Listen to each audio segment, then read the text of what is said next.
दोस्तों, केवल हमारी वीडियो वही लोग देखें जो फालतू की बातों में अपना समय बर्बाद नहीं करना चाहते हैं, क्योंकि जो लोग हमसे पहले से जुड़े हुए हैं वो ये बात अच्छे से जानते हैं कि हम फालतू की बातों में अपना समय बर्बाद नहीं करते हैं।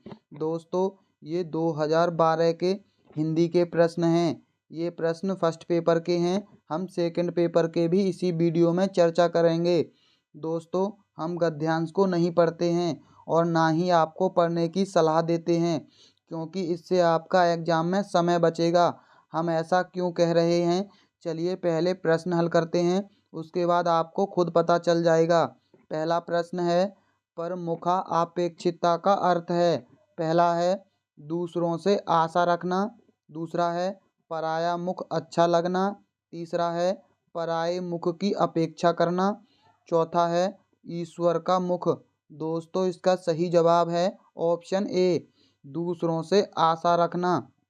दोस्तों, गद्यांश में शब्द तो दे रखा है, लेकिन इस शब्द का मतलब पूरे गद्यांश में आपको कहीं देखने को नहीं मिलेगा। ये तो आपको पता होना ही चाहिए। दूसरा प्रश्न देख लीजिए, कौन शब्द स्त्रीलिंग नहीं है। पहला है ईश्वर का मुख, सेवा, प्रयोग, हिंदी। दोस्तों, इसका सही जवाब है ऑप्शन सी, प्रयोग। प्रयोग स्त्रीलिंग शब्द नहीं है। दोस्तों, आपको प्रयोग के बारे में कहीं नहीं दे रखा होगा कि ये स्त्रीलिंग शब्द नहीं है, ये पुल्लिंग शब्द है। अगला देख लीजिए, इस गद्यांश में प्रयुक्त अर्थ शब्द का अर्थ नहीं है। पहला है आशय, धन, मतलब, अभिप्राय। दोस्तों, आप इसको भी देख लीजिए, क्योंकि आपको पता होगा कि केवल एक प्रश्न ऐसा होता है जिसका आप गद्यांश से पढ़कर जवाब दे सकते हैं, लेकिन आप चाहते हैं तो बिना पढ़े भी इसका जवाब दे सकते हैं। अर्थ का मतलब होता है आशय या मतलब या अभिप्राय। अर्थ का मतलब धन नहीं होता है। इसका सही जवाब ऑप्शन बी है। इसको भी अब बिना पढ़े दे सकते हैं, लेकिन अगर आपको इसका जवाब नहीं पता है तो आप इस प्रश्न को छोड़ दीजिए लास्ट के लिए। अगर आपका समय एग्जाम में बचता है तो आप गद्यांश को पढ़ के इसका सही जवाब दे सकते हैं। अगर समय नहीं बचता है तो आप तुक्का लगाकर भी इस प्रश्न को हल कर सकते हैं, क्योंकि दोस्तों, अगर आप गद्यांश को पढ़ेंगे तो आपके बाकी के प्रश्न छूटने की संभावना बनेगी, क्योंकि गद्यांश एक नहीं दो दिए जाते हैं। अगला है, कौन शब्द एक वचन है। विचारों, भाषाओं, अक्षय, मनुष्यों। दोस्तों, इसका सही जवाब ऑप्शन सी है, अक्षय एक वचन है। विचारों बहुवचन, भाषाओं बहुवचन, मनुष्यों बहुवचन। अगला है, कीमत की बहुवचन है। पहला है कीमती, कीमतों, कीमतों, कीमत। दोस्तों, इसका सही जवाब है ऑप्शन बी, कीमतों। अगला है, माध्यम का बहुवचन है। मध्यमा, मध्यम, माध्यमिक, माध्यमों। दोस्तों, इसका सही जवाब है ऑप्शन डी, माध्यमों। दोस्तों, अक्षय निधि का अर्थ है। पहला है बिना क्षय रोग के, कभी खत्म ना होने वाली संपत्ति, किसी का नाम, रोग रहित निधि। दोस्तों, इसका सही जवाब ऑप्शन बी है, कभी खत्म ना होने वाली संपत्ति। दोस्तों, आपने अब तक देखा कि मात्र एक प्रश्न ऐसा था जो गद्यांश पर आधारित था। बाकी के प्रश्नों को आपको गद्यांश में पढ़ के जवाब नहीं मिलेगा। ऐसा ही आपको यहाँ देखने को मिलेगा, इसीलिए हम इस गद्यांश को भी नहीं पढ़ते हैं। चलिए प्रश्न देख लेते हैं। निम्न में से तत्सम शब्द है। जमीन, शून्य, खुद, मजबूत। दोस्तों, इसका सही जवाब है ऑप्शन बी, शून्य। तत्सम शब्द होते हैं जो संस्कृत के शब्द ज्यों के त्यों यानी उनका कोई भी बदलाव ना हो और हिंदी में प्रयोग हो। अगला है, निम्न में से विदेशी शब्द है। पेड़, खंड, तालाब, खुद। दोस्तों, इसका सही जवाब ऑप्शन सी और डी आयोग ने सही माना था। तालाब और खुद ये दोनों शब्द विदेशी माने थे। अगला है, जमीन का पर्यायवाची नहीं है। पहला है पृथ्वी, धरती, विटप, धरणी।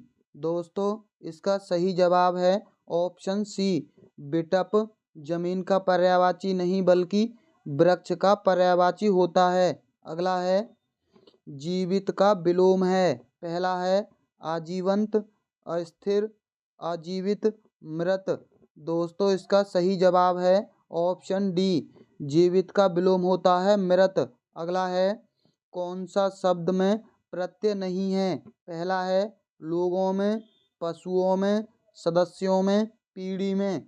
दोस्तों इसका सही जवाब है ऑप्शन डी, पीढ़ी के अंदर कोई भी प्रत्यय नहीं है। अगला है मिलजुला समास का विग्रह है। पहला है मिल से जुल, मेल जोल, मिल और जुल, इनमें से कोई नहीं।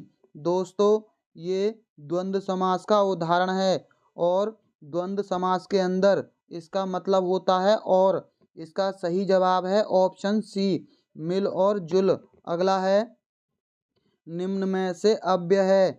समाज, खंड, एक, व्यवस्था। दोस्तों इसका सही जवाब ऑप्शन सी है, एक एक अव्यय है। दोस्तों आपने देखा कि एक भी प्रश्न गद्यांश पर आधारित नहीं था।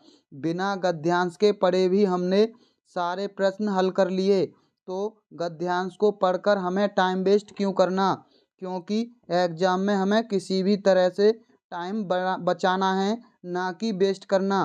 दोस्तों आपको हमारा ये तरीका पसंद आया हो तो आप कमेंट बॉक्स में जाकर अभी हमें बताना कि सर आपने बहुत अच्छी चीज़ बताई है। अगला है श्रुत लेख से किस कौशल का अधिक विकास होता है। पहला है श्रवण लेखन, वाचन श्रवण, श्रवण वाचन, लेखन और वाचन। दोस्तों इसका सही जवाब है ऑप्शन ए, श्रुत लेख का मतलब होता है इमला, यानी कोई बोलता है और आप लिखते हैं। इससे श्रवण यानी सुनने का भी विकास होता है और लिखने का भी। अगला है कौन अशुद्ध वर्तनी का कारण नहीं है। पहला है लेखन की असावधानी, दूसरा है जलवायु, अशुद्ध उच्चारण, व्याकरण का कम ज्ञान। दोस्तों इसका सही जवाब है ऑप्शन बी, जलवायु अशुद्ध वर्तनी का कारण नहीं है। अगला है अच्छी परीक्षा में आवश्यकता है। पहला है विश्वसनीयता की, वस्तुनिष्ठता की, विभेदीकरण की, इनमें से सभी की। दोस्तों इसका सही जवाब ऑप्शन डी है, इनमें से सभी की। अगला है मूल्यांकन उपयोगी है। पहला है विद्यार्थियों की प्रगति जानने में, दूसरा है विद्यार्थी की कक्षा उपस्थिति जानने में, विद्यार्थियों के आचरण जानने में। दोस्तों मूल्यांकन का उपयोगी होता है विद्यार्थियों की प्रगति जानने में। अगला है यदि कोई विद्यार्थी अशुद्ध लिखता है तो क्या आप क्या उपचार करेंगे। पहला है निदानात्मक परीक्षण, दूसरा है माँ बाप से शिकायत, तीसरा है उपचारात्मक शिक्षण, चौथा है उसे दंड देंगे। दोस्तों ना तो कभी भी माँ बाप से शिकायत करेंगे बच्चे की और ना कभी दंड देंगे, ये दोनों चीज़ें हमेशा नकारात्मक में प्रयोग होंगी। और दोस्तों निदान हम जब कर सकते हैं जब हमारे पास कोई उपचार होगा। इसका सही जवाब है ऑप्शन सी, उपचारात्मक शिक्षण। अगला है मेरा मित्र राकेश बहुत अच्छा चित्रकार है। इस वाक्य में विधेय है। पहला है मेरा मित्र चित्रकार बहुत अच्छा चित्रकार है, बहुत अच्छा। दोस्तों विधेय और उद्देश्य जान लीजिए। उद्देश्य होता है कर्ता यानी जो कार्य कर रहा है, और विधेय होता है जिसके द्वारा जो कार्य किया जा रहा है, यानी बहुत अच्छा चित्रकार है, राकेश के द्वारा चित्र बनाया जा रहा है, और विधेय होगा बहुत अच्छा चित्रकार है। अगला है सलमा घर जाती है वाक्य है। पहला है सरल वाक्य, निषेधात्मक वाक्य, आज्ञार्थक वाक्य, इच्छार्थक वाक्य। दोस्तों ये एक सरल वाक्य है। अगला है लंका का राजा रावण बहुत विद्वान था। इस वाक्य में रेखांकित अंश है। पहला है विशेषण पदबंध। दोस्तों यहाँ थोड़ी टाइपिंग मिस्टेक है, क्रिया विशेषण पदबंध। संज्ञा पदबंध, सर्वनाम पदबंध। दोस्तों ये लंका का राजा यानी राजा नाम है उसका और नाम आता है संज्ञा के अंतर्गत। संज्ञा पदबंध है। रावण एक नाम है और नाम हमेशा संज्ञा के अंतर्गत आता है, तो इसके अंदर संज्ञा पदबंध है। अगला है पारा उतरना मुहावरे का अर्थ है। पहला है तापमान कम होना, क्रोध कम होना, बुखार उतरना, सर्दी पड़ना। दोस्तों एक चीज़ जान लीजिए, जब भी मुहावरे और लोकोक्तियाँ आएंगी उनका अर्थ सीधा सीधा नहीं होगा। जैसे पारा तापमान के अंतर्गत आता है, ये इसका सही जवाब नहीं होगा। बुखार भी नहीं होगा, सर्दी भी नहीं होगी। इसका सही जवाब होगा ऑप्शन बी, क्रोध कम होना। जो भी शब्द इसके अंदर ना हो और सबसे ज़्यादा वही होता है इसका सही जवाब। जैसे क्रोध कम होना इसके अंदर बिल्कुल भी नहीं है। अगला है आँख फेर लेना का अर्थ है। पहला है दूसरी तरफ देखना, तीसरा है किसी और को चाहना, तीसरा है उदासीन हो जाना, नाराज हो जाना। दोस्तों ये तीसरा ऑप्शन बिल्कुल अलग लग रहा है और इसका सही जवाब भी ऑप्शन सी है, उदासीन हो जाना। अगला है कोयले की दलाली में हाथ काले का अर्थ है। पहला है कोयले का व्यापार मत करो। दोस्तों हमने बोला था सीधा सीधा जवाब नहीं होता है, दलाली भी इसके अंदर दे रखा है। कोयले की दलाली, दोस्तों ये भी देख लीजिए, जो भी शब्द इससे मैच खा रहे हैं वो उसका सही जवाब कभी भी नहीं होंगे। इसका सही जवाब है ऑप्शन डी, खराब काम का परिणाम भी खराब ही होना। दोस्तों एक भी शब्द मैच नहीं खा रहा है। अगला है भाषा है। ऑप्शन है अर्जित संपत्ति, ईश्वर प्रदत्त संपत्ति, उत्तराधिकार में प्राय संपत्ति, सहजात योग्यता। दोस्तों भाषा है एक अर्जित संपत्ति। अगला है भाषा शिक्षण में बहुमुखी प्रयास का अभिप्राय है। पहला है आगमन विधि का प्रयोग, तकनीकी का प्रयोग, सभी विषयों के शिक्षण में भाषा पर बल, अनेक अध्यापकों द्वारा भाषा का शिक्षण। दोस्तों इसका सही जवाब ऑप्शन सी है, सभी विषयों के शिक्षण में भाषा पर बल। अगला प्रश्न है अनुकरण विधि रचना के लिए उपयुक्त है। पहला है शिशु स्तर पर, प्रारंभिक स्तर पर, उच्च स्तर पर या इनमें से कोई नहीं। दोस्तों जब हम फर्स्ट पेपर की बात कर रहे हैं तो ये प्रारंभिक स्तर पर ही सही होगी। अगला है विद्यार्थियों में भाषा के प्रति रुचि के विकास में किस प्रणाली की भूमिका सबसे अधिक है। पहला है भाषण, प्रश्नोत्तर, साक्षात्कार या अवलोकन। दोस्तों प्रश्नोत्तर विधि सबसे महत्वपूर्ण होती है। अगला है भाषा कौशलों की संख्या है। पहला है 5, दूसरा 3, 4 या 10। दोस्तों भाषा कौशल होते हैं 4, यानी सबसे पहला कौशल होता है श्रवण, यानी सुनकर भाषा सीखी जाती है। दूसरा है वाचन, बोलकर भाषा सीखी जाती है। तीसरा है पठन, यानी पढ़कर भाषा सीखी जाती है। और चौथा है लेखन। ये 4 कौशल होते हैं। दोस्तों इससे पहले कि हम हिंदी के सेकंड पेपर पर चर्चा करें, दोस्तों हमने अब तक 30 प्रश्नों की प्रैक्टिस कर ली है। दोस्तों आप ये किसी और चैनल पर देख रहे होते तो अब तक आपका 1 घंटा बर्बाद हो गया होता। इसीलिए हम कहते हैं कि आप हमसे जुड़े रहिए, इन्हीं चीज़ों के लिए हम आपका कम समय बर्बाद करते हैं। तो चलिए, जिन लोगों ने अभी तक हमारी वीडियो को लाइक नहीं किया है वो सबसे पहले वीडियो को लाइक ज़रूर कर लें। वीडियो को लाइक करने के बाद जो लोग पहली बार आए हैं हमारे चैनल पर, वो चैनल को सब्सक्राइब ज़रूर कर लीजिए। तो चलिए चलते हैं सेकंड पेपर पर। दोस्तों इससे पहले कि हम सेकंड पेपर पर चर्चा करें, चलिए हमारी वीडियो को केवल उन्हीं दोस्तों को शेयर करना जो आपके खास दोस्त हों। फालतू के लोगों को शेयर करने की ज़रूरत नहीं है। दोस्तों क्या अब हमें गद्यांश को पढ़ने की आवश्यकता है? बिल्कुल भी आवश्यकता नहीं है, क्योंकि अब तक आप ये बात जान चुके होंगे। निम्न में से तत्सम शब्द नहीं है। पहला है सभ्यता, हासिल, अवलोकन, आवश्यकता। दोस्तों हासिल शब्द तत्सम नहीं बल्कि तद्भव है। अगला है काम का तद्भव है कर्म, कार्य, कारण, कारज या कर्म। दोस्तों काम एक खुद ही तद्भव शब्द है, इसीलिए आयोग ने इस प्रश्न को गलत माना था और इसका एक एक नंबर सभी को कॉमन मिला था।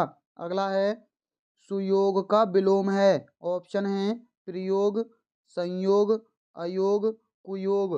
दोस्तों इसका सही जवाब है ऑप्शन डी, कुयोग। अगला है कौन सा शब्द में उपसर्ग है? पहला है सभ्यता में, उपयोगिता में, भटकता में, पूजा में। दोस्तों इसका सही जवाब है ऑप्शन बी, उपसर्ग होता है आगे लगने वाला शब्द, इसके अंदर उपयोगिता में उपसर्ग लगा हुआ है। अगला है कौन सा समास नहीं है? दोस्तों जिसका विग्रह ना हो वो समास नहीं होगा। विचार और धारा दो शब्द हैं, आत्म परितोष दो शब्द हैं, एक निष्ठता दो शब्द हैं, कामना दोस्तों इसके अंदर एक शब्द है और समास के अंदर हमें दो शब्द चाहिए, यानी इसका सही जवाब ऑप्शन डी होगा, कामना। अगला है आमदनी के संदर्भ में कौन सा शब्द असंगत है? पहला है कमाई, आय, मुनाफा, आना। दोस्तों आपको तीनों शब्द सुने ही होंगे आमदनी के लिए, इसका सही जवाब ऑप्शन डी है। अगला है दोस्तों आपने 5-6 प्रश्न देख लिए, क्या एक भी प्रश्न में आपको इस गद्यांश को पढ़ने की आवश्यकता लगी? आप फालतू में गद्यांश को पढ़कर अपना टाइम ही वेस्ट करोगे। चलिए दूसरा गद्यांश देख लीजिए, इसको भी हमें पढ़ने की ज़रूरत नहीं है। प्रश्न देखते हैं सीधा, संसार के सभी देशों में शिक्षित व्यक्ति पहला है अपनी मातृभाषा में दक्ष होते हैं, पढ़े लिखे होते हैं, अंग्रेजी जानते हैं, उच्च पदों पर आसीन होते हैं। दोस्तों मातृभाषा में चाहे पढ़ा लिखा हो या अशिक्षित हो, सभी अपनी मातृभाषा में दक्ष होते हैं। अगला है अंग्रेजी में जिसकी दक्षता असंगठित हो में रेखांकित पद का अर्थ है। दोस्तों इसका सही जवाब यहाँ होगा रेखांकित पद। ऑप्शन है संदेह रहित, निश्चित, सुनिश्चित, अनिश्चित। दोस्तों ये संदेह रहित है। अगला है कौन सा एक वचन है? ऑप्शन है अच्छे लेखक, कौन सी कृतियाँ, अपनी मातृभाषा, अन्य देशों। दोस्तों एक वचन है अपनी मातृभाषा। अगला है कौन शब्द पुल्लिंग नहीं है? पहला है व्यक्ति, भाषा, उपकरण, लेखक। दोस्तों भाषा बोली जाती है यानी स्त्रीलिंग शब्द है। अगला है पुस्तक का बहुवचन है। पहला है पुस्तकें, पत्रिकाएं, पुस्तकालय, ग्रंथ। दोस्तों पुस्तक का बहुवचन होता है पुस्तकें। अगला है कवि का स्त्रीलिंग है कवि, कवयित्री, लेखिका, कवित्री।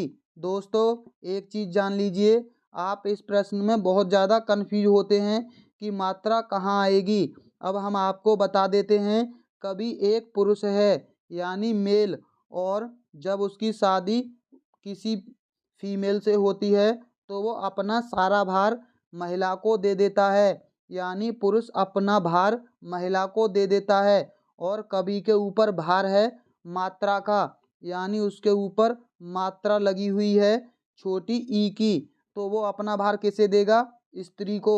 अब आप ये देख लीजिए, इसका सही जवाब ऑप्शन डी है, कवयित्री, यानी उसने अपनी मात्रा किसे दे दी है? स्त्री को।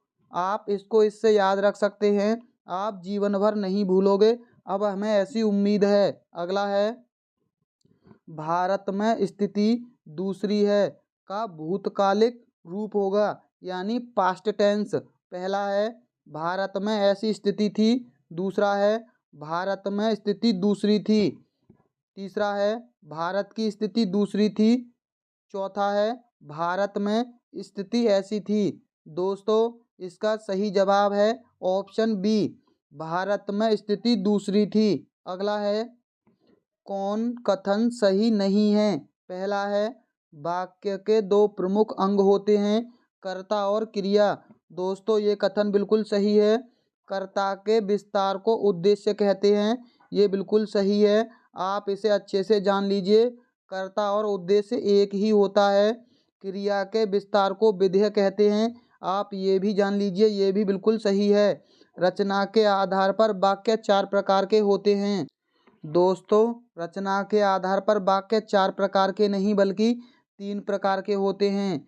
सरल, संयुक्त और मिश्र, ये 3 प्रकार के वाक्य होते हैं। यानी चौथा ऑप्शन गलत है, इसीलिए इसका सही जवाब ऑप्शन डी होगा।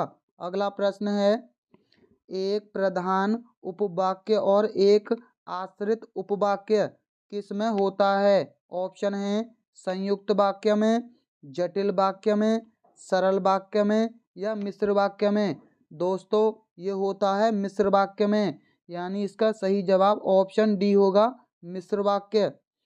कौन मिश्र वाक्य है? पहला है राहुल पढ़ रहा है, दूसरा है सुरेश नदी में डूबने लगा, तीसरा है मैंने सुना है कि सूर्या ने निकाह कर लिया, वह आया, थोड़ी देर बैठा और तुरंत लौट गया।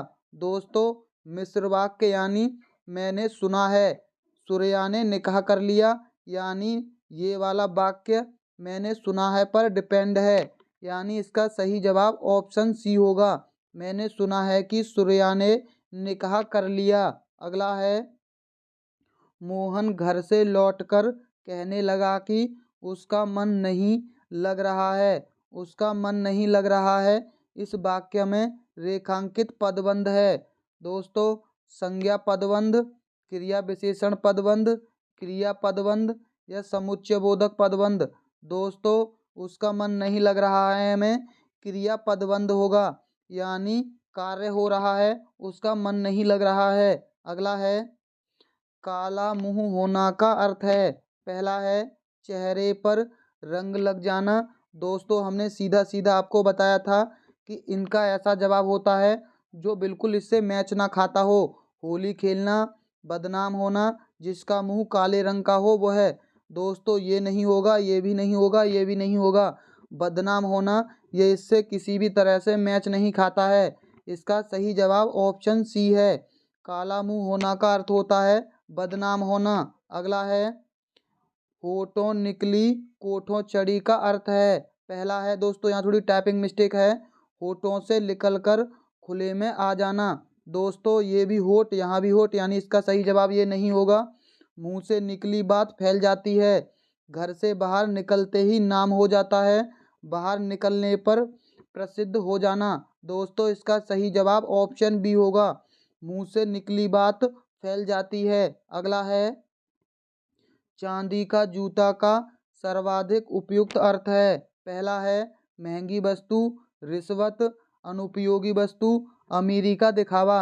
दोस्तों, रिश्वत इससे कहीं से मैच नहीं खाता है, यानी इसका सही जवाब ऑप्शन बी है। चांदी का जूता का अर्थ होता है रिश्वत, महंगी वस्तु नहीं होता, अनुपयोगी नहीं होता, अमीरी का दिखावा भी नहीं होता। अगला है, भाषा की शिक्षा दी जाती है। पहला है अर्थ ग्रहण और अभिव्यक्ति के लिए, दूसरा है विद्वान बनने के लिए, तीसरा है मनोरंजन के लिए, चौथा है साहित्यकार बनाने के लिए। दोस्तों, इसका सही जवाब ऑप्शन ए है, अर्थ ग्रहण और अभिव्यक्ति के लिए। अगला है, व्याकरण अनुवाद विधि को किस नाम से भी जाना जाता है? पहला है ध्वन्यात्मक विधि, भंडार भंडारकर विधि, प्रत्यक्ष विधि, सैनिक विधि। दोस्तों, इसका सही जवाब है ऑप्शन बी, भंडारकर विधि। अगला है, लेखन क्रिया के शिक्षण का आरंभ होता है। पहला है सीधी रेखाओं से, घुमनियों से, तिरछी रेखाओं से या अक्षरों से। दोस्तों, सीधी रेखा से भी लेखन क्रिया का आरंभ माना जाता है। अगला है, द्रुत पाठ है। पहला है कविता का अध्ययन, कहानी का अध्ययन, नाटक का अध्ययन, सहायक पुस्तक का अध्ययन। दोस्तों, इसका सही जवाब ऑप्शन बी है, कहानी का अध्ययन। अगला है, द्रुत शब्द भंडार में वृद्धि के लिए सर्वाधिक उपयुक्त है। पहला है गद्य शिक्षण, पद्य शिक्षण, व्याकरण शिक्षण, अलंकार शिक्षण। दोस्तों इसका सही जवाब ऑप्शन ए है, गद्य शिक्षण। अगला प्रश्न है, अधिगम की संपूर्णता होती है। पहला है इकाई योजना में, दैनिक पाठ योजना में, मासिक योजना में या वार्षिक योजना में। दोस्तों इसका सही जवाब होता है ऑप्शन ए, इकाई योजना में अधिगम की संपूर्णता होती है। अगला है, लेखन कला का विकास होता है। पहला है देखने से, सुनने से, अनुकरण से या अभ्यास से। दोस्तों लिखना सबसे सुंदर कब होता है? बार बार अभ्यास से। अगला है, हिंदी शिक्षण में उपलब्धि की जांच की जा सकती है। पहला है उपलब्धि परीक्षण से, बुद्धि परीक्षण से, वस्तुनिष्ठ प्रश्नों से या मौखिक परीक्षाओं से। दोस्तों इसका सही जवाब है ऑप्शन ए, जब हमें उपलब्धि की जांच करनी है तो उपलब्धि परीक्षण से ही जांच होगी। अगला है समग्र और सतत मूल्यांकन। पहला है विद्यार्थी के लिए उपयोगी परंतु शिक्षक के लिए भार है। दूसरा है मैं शिक्षक और विद्यार्थी के बीच निकट संबंध आवश्यक है। तीसरा है शिक्षण के दौरान भी संभव है। चौथा है से ही विद्यार्थी के व्यक्तित्व का विकास संभव है। दोस्तों आयोग ने इसका सही जवाब बी, सी और डी तीनों माना था। जिस भी बच्चे ने बी, सी और डी सही लगाया था उसे 1 नंबर मिला था। यानी मूल्यांकन में शिक्षक और विद्यार्थी के बीच निकट संबंध आवश्यक है, शिक्षण के दौरान भी संभव है, से ही विद्यार्थियों के व्यक्तित्व का विकास संभव है। ये तीनों कथन बिल्कुल सही हैं। अगला है, दोस्तों उपचारात्मक शिक्षण के लिए आवश्यक नहीं है। पहला है शिक्षण विधि को स्थायी रखना। दूसरा है विद्यार्थी की किसी भी गलती की अवहेलना नहीं करना। तीसरा है पहले निदानात्मक परीक्षण कर लेना। चौथा है इनमें से कोई नहीं। दोस्तों इसका सही जवाब ऑप्शन ए है, शिक्षण विधि को स्थायी रखना। ये इसकी आवश्यकता नहीं है। दोस्तों अब तक आपने देखा कि हमने फालतू की बातों में आपका समय बर्बाद नहीं किया। तो चलिए अब हमारी वीडियो को लाइक और हमारे चैनल को सब्सक्राइब कर लीजिए, क्योंकि एग्ज़ाम तक हम आपको ऐसे ही, अब तक हमने 60 प्रश्न हल किए हैं, इसी तरह से हम आपको प्रैक्टिस करवाते रहेंगे। तो चलिए हमारे चैनल को सब्सक्राइब ज़रूर कर लीजिए। तो चलिए मिलते हैं बहुत जल्द अगली वीडियो में। वीडियो देखने के लिए बहुत बहुत धन्यवाद।